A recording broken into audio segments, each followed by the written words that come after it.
First contact with Joshua Put.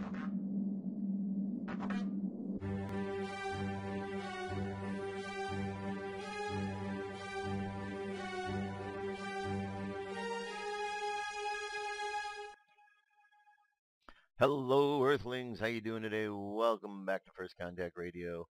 Glad you could be here. Today it is the 7th of November 2017.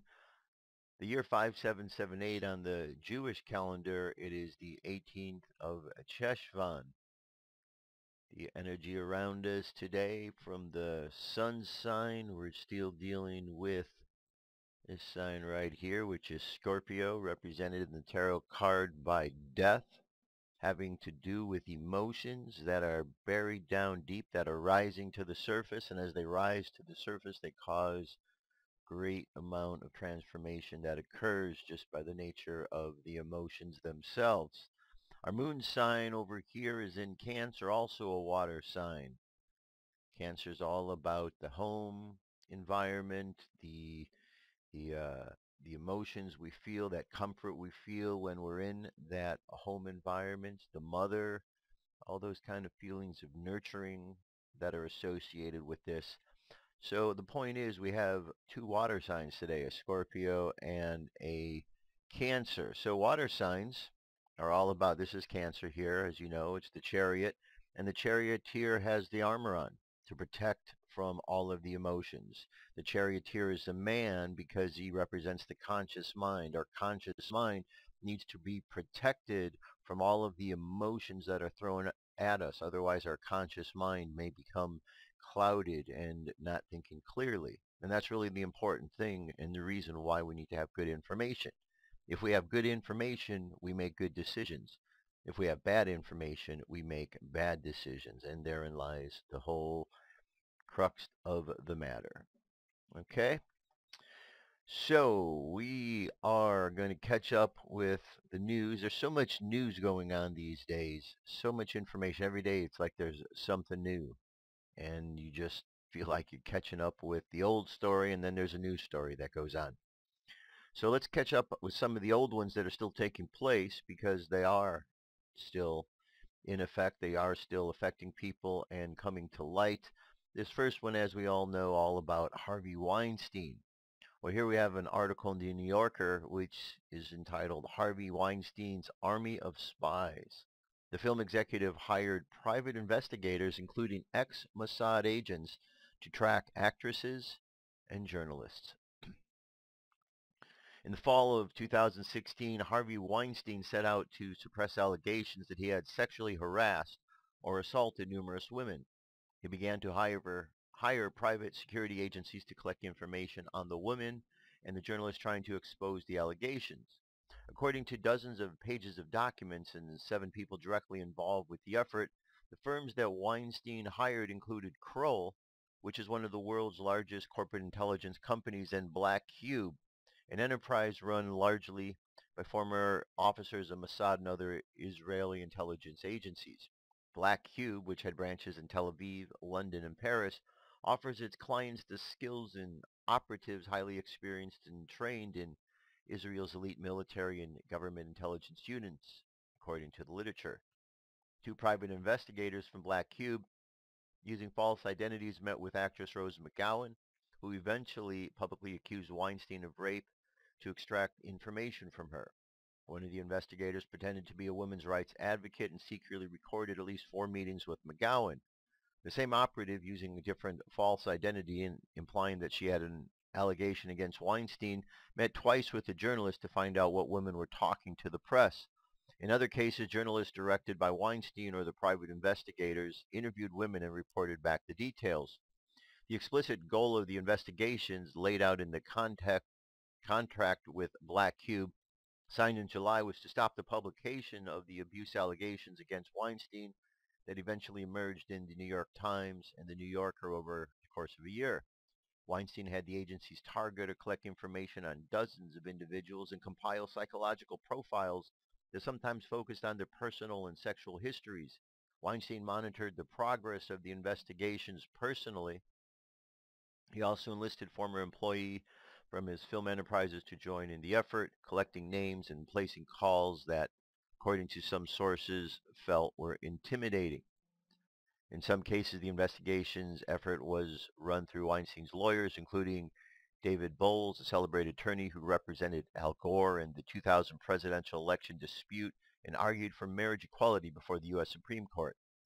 Boyes personally signed a contract directing Black Cube to attempt to uncover information that would stop the publication of a Times story about the Weinstein's abuses, while his firm was also representing the Times in a libel case. All right, you can see that there's more to the story here. I'm going to leave that for you to read. But are we surprised to hear that Harvey Weinstein, the man who engaged in all of these sexual practices for years, are we surprised to hear that he tried to cover it up? No. The story has been out in Hollywood for a long time. As we look back through the TV lineup over the years, we do find that there are shows sprinkled in that do have this particular theme. It was very well known in Hollywood about Harvey Weinstein, just like Kevin Spacey was very well known and the others who are involved. So it's not surprising that firms are being hired, and it also is really not surprising that they're all connected to the Democrats. Okay? It just seems the way it is. Harvey Weinstein, liberal, Democrat, Hillary funder, Hillary donor, and now he's hiring security that works with Al Gore, which is also a Democrat, pushing the fake global warming scam. You see, scam artists stick together. That's what they do. It's what they do. Now, over in Saudi Arabia, a lot is going on. President Trump said he was going to clean house not only here in America, but he was going to help to drain the swamp wherever the swamp needed to be drained.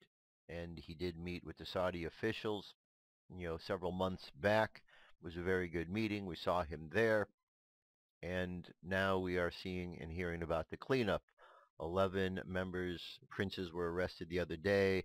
High-ranking prince was killed in a plane crash, or a helicopter crash, excuse me.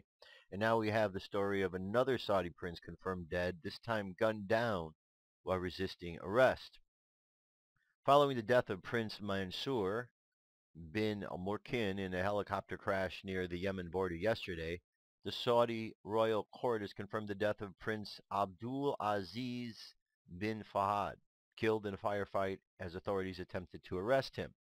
For revolution, the death has been confirmed by the Saudi royal court. The Duran and Al Masar News both report that the prince died when the security contingent got into a firefight with regime gunmen attempting to make an arrest. Prince Aziz, 44, was the youngest son of King Fahad. The Duran Adam Gari points out that Prince Abdul Aziz was deeply involved in Saudi Ogder Ltd, a company which until it ceased operation this summer this year was owned by the Harari family. Former Lebanese Prime Minister Saad Hariri was punitively in charge of the company until it ceased operations. Prince Abdul Aziz's strange and sudden death, which is said to have occurred during an attempted arrest, sheds light on the theory that the clearly forced resignation of former Lebanese Prime Minister Saad Hariri had more to do with internal Saudi affairs than the Saudi attempt to bring instability to Lebanon. The Saudi royal family has now lost 2 princes in 24 hours. So definitely something going on, definitely something that is going to affect relations here in this country. I think for the better, because it seems that it's the ones who are being arrested and removed from positions of power are those that would be implicated. I think they were the Wahhabis, the ones who were more implicated in what was going on with 9/11 and all of the other major crimes.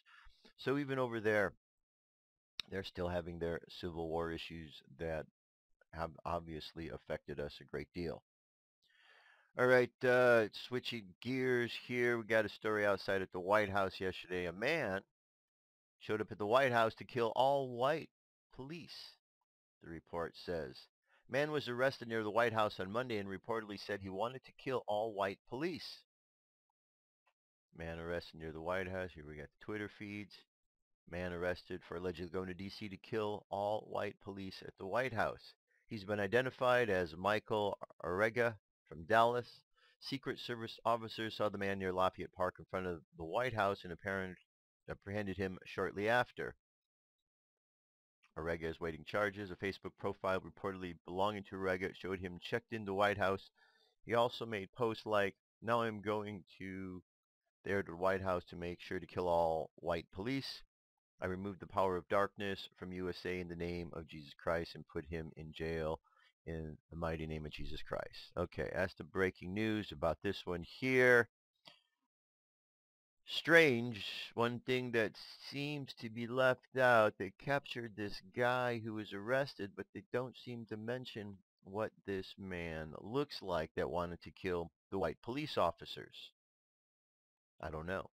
And it's always silly when I see somebody wanting to go and, invoke God to remove Donald Trump from power.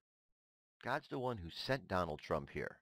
Okay, so if you think that God's going to help you remove him, I guess you're really not aware of how things work. When God sent him in, he's not going to remove him because he sent him. Okay? It's the opposite of what people are thinking that's going on. It's the opposite. Okay, here's another scandal introducing something new. This is called the Fat Leonard case.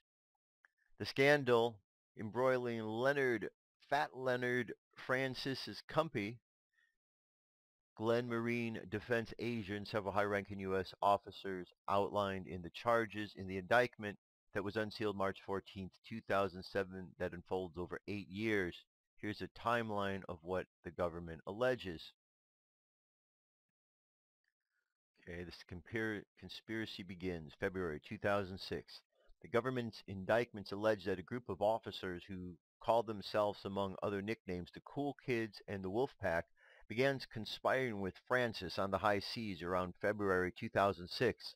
Among the first conspirators were Captain David Newland, who was the chief of staff in the USS Blue Ridge in 2006, Colonel Enrico de Guzman, Fleet Marine Officer for the U.S. 7th Fleet in 2006, Captain Donald Hornbeck, Chief of Staff for Operations aboard the USS Kitty Hawk, Captain James Dolan, Assistant Chief of Staff for Logistics of the 7th Fleet, Captain Bruce Lovelace, Assistant Chief of Staff for Intelligence, 7th Fleet, and Captain David Losman, Executive Officer aboard the USS Abraham Lincoln, and finally Chief Warrant Officer Robert Gorsuch, 7th Fleet Flag Administration Officer.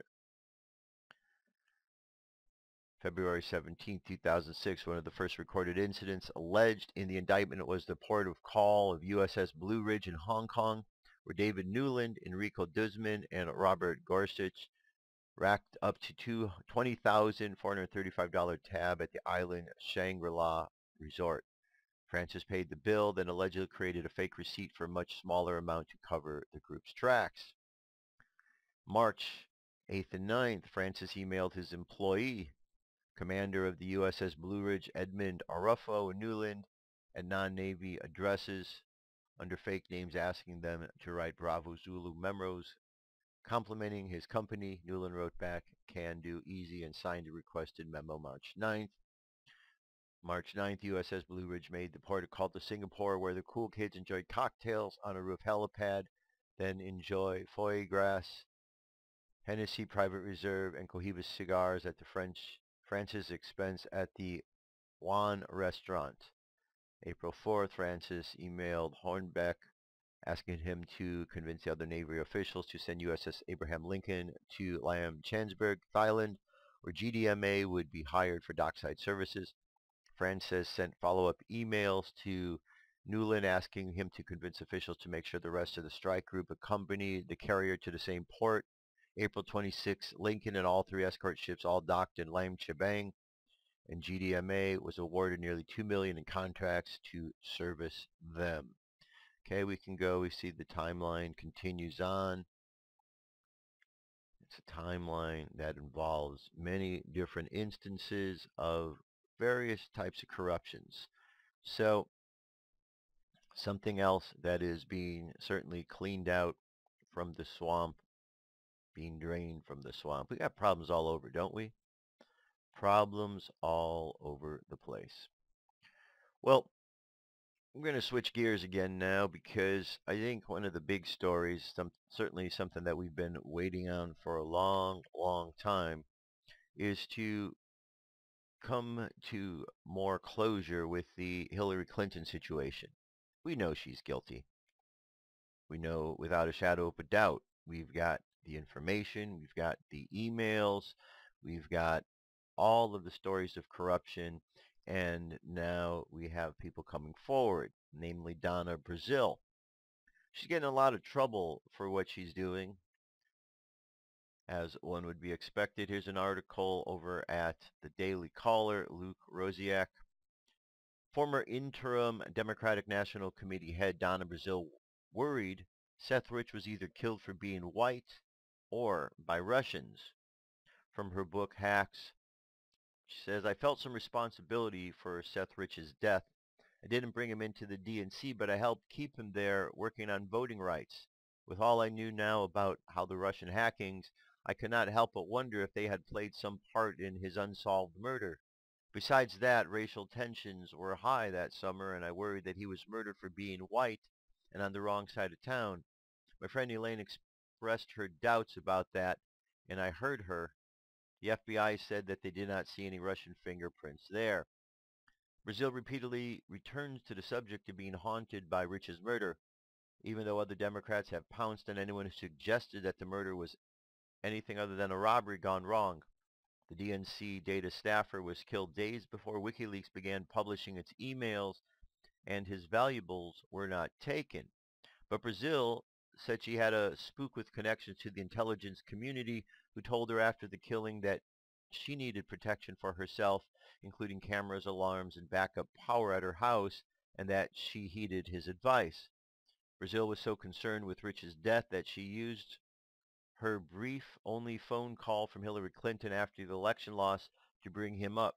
She asked Clinton to use some of the millions of dollars the campaign had in order to set up a reward fund to find his murderer, but Hillary said she really had to go. I knew the campaign had over $3 million set aside in a legal fund. Could she help me get this lawsuit started? And don't forget the murder of Seth Rich, I told her. Didn't she want to contribute to Seth's reward fund? We still hadn't found the person responsible for this tragic murder of this bright young DNC staffer. You're right, she said. We're going to get it to that. But she really had to go. She had made the call and checked it off her list, and I accepted after we said our goodbyes that I might never hear from her again. Okay, that's one article here. There's more about this. This is over at Newsweek. And this is quite interesting. More Seth Rich connections. DNC's Donna Brazile dedicated her book to Patriot Seth Rich, whose death made her fear for her own life. A new book by Donna Brazile, the former interim chairwoman of the DNC, has been making headlines for its controversial claims about the 2016 presidential election and the Hillary Clinton campaign. But the provocative points start even before the first chapter, as Brazile reportedly dedicated the book in part to Seth Rich, the DNC staffer whose murder launched a conspiracy theory. Axios reported on Sunday that the book's dedication reads, in loving memory of my father, Lionel Brazile Sr., my beloved sister, Sheila Brazilante, Nell, my fearless uncles, Nat, Floyd, and Douglas, Harlem's finest, my Aunt Lucille, my friend and mentor, David Kaufman, my DNC colleague and patriot, Seth Rich, and my beloved Pomeranian, Chip, Joshua Marvin, Brazile, Booty Wipes, I miss y'all. Rich, 27, was fatally shot in July 2016 while walking home late at night in Washington, D.C.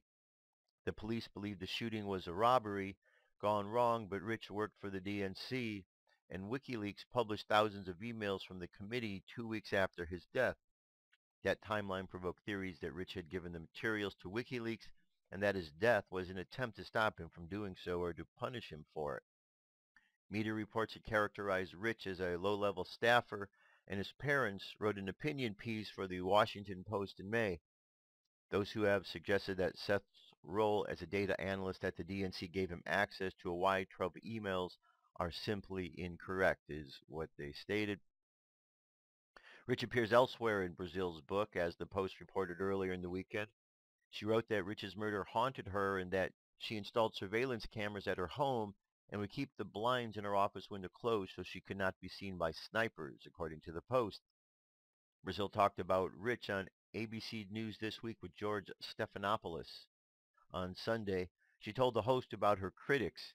They don't know what it was like to be over at the DNC during this hacking. They don't know what it's like to bury a child. I did. Seth Rich. Brazile had spoken publicly about Rich's death before. In March, he was going to an Omaha, Nebraska synagogue to speak about him. In May, she tweeted, Seth Rich was a hard worker and proud to be an American. This desire to scar Seth's legacy to his country and party is shameful. About 2 months later, after Fox News published a sincere debunked story about the case, she tweeted, Seth was a good soul, and look at this shameful act. Through spokesman Brad Bauman, the Rich family said in a statement Seth was murdered. Donna Brazile has been a great friend to the Rich family and has been extremely supportive of the family's efforts to find Seth's killer. In the book, out Tuesday, Brazile also writes that she weighed the possibility of replacing Clinton as a Democratic presidential nominee with former Vice President Joe Biden, according to the Post. She also reportedly wrote that Clinton at campaign headquarters seemed antiseptic, like a hospital, and that she felt as though the Clinton campaign was treating her like a slave. In an excerpt that Politico published November 2nd, she wrote about how the Clinton campaign worked out a fundraising agreement with the DNC and exercised control over the party long before Clinton became the nominee. Former aides to the Clinton campaign have challenged Brazile's claims. In a November 4th open letter, more than 100 former top aides wrote, it is particularly troubling and puzzling that she would seemingly buy into false Russian-fueled propaganda spread by both the Russians and our opponent about our candidate's health.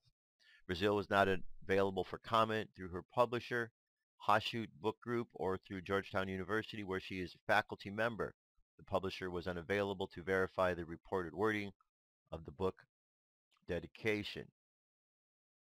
And one other piece here involving this particular scandal with Hillary Clinton.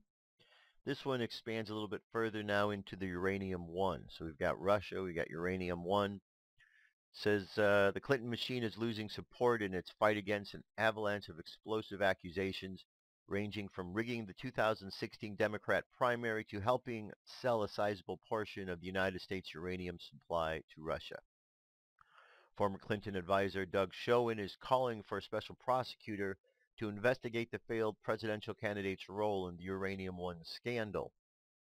Democrat pollster and former Clinton ally Doug Schoen believes the scandal surrounding Hillary warrant a special prosecutor. In reaction to the Donna Brazile bombshell in which she alleged the DNC rigged the 2016 primary, Schoen, who worked for President Bill Clinton's 1996 campaign and Hillary Clinton's 2008 campaign, claimed that the entire Democratic Party stinks from the head down and that everyone has a stain on their hands. And with this new revelations, tonight's email, that it probably involved gross negligence. It strengthens my call on that and on others for a special prosecutor to look at that. Comey, the gross negligence, to look at the email deal more generally, to look at Uranium One, the dossier, all of it, Schoen declared, because at this point, what we know is getting more and more troubling. I say this as a loyal Democrat. This is not partisan. This is about preserving our democracy.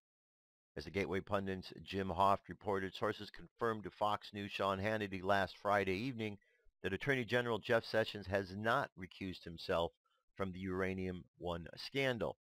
As Joe Hoff of the Gateway Pundit writes, the only thing stopping President Trump from investigating the Clintons is Attorney General Jeff Sessions. Sessions recused himself from any investigations into Russia, allowing a corrupt investigation into the president's actions with Russia and or any other dirt the investigators can come up with. The investigation is not founded in U.S. law. It's a farce. The investigators are biased. Former Hillary and Obama team members and supporters, and many, if not all, are involved with Uranium One scandal. Uranium One refers to the sale of 20% of the U.S. uranium to the Russians by the Obama administration and the Secretary of State Hillary Clinton. The Clintons made about $146 million on the deal, and no doubt Obama did too. Sessions Assistant Attorney General Rosenstein approved the Uranium One deal, and then he hired Mueller to clean it up. At the time the deal was approved, there was a special FBI investigation going on into the deal, and it was covered up until only a few weeks ago. The Clintons know Uranium One was a big deal, as reported in a leaked email from the Clinton campaign. Efforts to investigate Clinton's role in Uranium One deal were previously thwarted, according to Representative Ron DeSantis. Republican leadership blocked DeSantis and others from investigating the transaction. The House Oversight Committee has since launched an investigation into the deal. The House Oversight Committee has started its investigation into an Obama-era deal in which a Russian-backed company bought a uranium firm with mines in the U.S., Representative Ron DeSantis told Fox News Sunday, adding that he's spoken with the federal government's confidential informant on the matter. I've spoken with the confidential informant that helped the FBI uncover this bribery scheme, DeSantis, Representative Florida, said. A member of the Oversight Committee told American News headquarters, clearly it's in the public interest that this individual be able to tell his story to Congress. At the end of the interview, seen in the video above, DeSantis says something stunning. GOP leadership blocked him from investigating evidence from the Clinton uranium deal. Is there any hope left that the Justice Department will do the right thing and investigate the Clintons? I guess that's what we're all hoping for. So a lot of corruption going on with the Clintons, but this Uranium One deal could really be something that, well, for lack of a better phrase, seals the deal, because there's so much scandal going on, from the selling to the transportation. All the characters are involved. We have a whole investigation going on with President Trump that is based upon a dossier that we now know is fake. So how do you carry on an investigation based upon fake evidence? You don't. The whole thing's a fraud, and anybody who is not understanding that really isn't paying attention to the whole picture. All right, and finally, let's close things up with Psalm 12. Psalm 12, this kind of speaks to some of the issues we're dealing with in the world as we speak. Psalm 12, for the director of music, according to Sheminitah, the Psalm of David. Help, Lord, for no one is faithful anymore. Those who are loyal have vanished from the human race. Everyone lies to their neighbor. They flatter with their lips, but harbor deception in their hearts. May the Lord silence all flattering lips and every boastful tongue. Those who say, by our tongues we will prevail, our own lips will defend us. Who is our Lord over us? Because the poor are plundered and the needy groan, I will now arise, says the Lord. I will protect them from those who malign them. And the words of the Lord are flawless, like silver purified in a crucible, like gold refined 7 times. You, Lord, will keep the needy safe and will protect us forever from the wicked who freely strut about when what is vile is honored by the human race. Isn't that about where we're at right now? All this crazy, vile activity that's taking place in the world seems to be accepted. And every day we seem to be going further and further into this place where wickedness is being allowed to occur and be accepted. That's the really bizarre part. But goodness, my friends, goodness is what is happening. The darkness is on the way out. So those who are perpetuating darkness, well, they're doing so in spite of the fact that the darkness is being pushed out. The swamp is being drained. This is not a good day to be a creature of the dark, to be a member of the swamp. It is a good day if you are someone who is shining the light, bringing goodness and bringing godness into the world, because that is what things are all about these days. So let's go out in the world today. Let's focus on the good. Let's focus on God.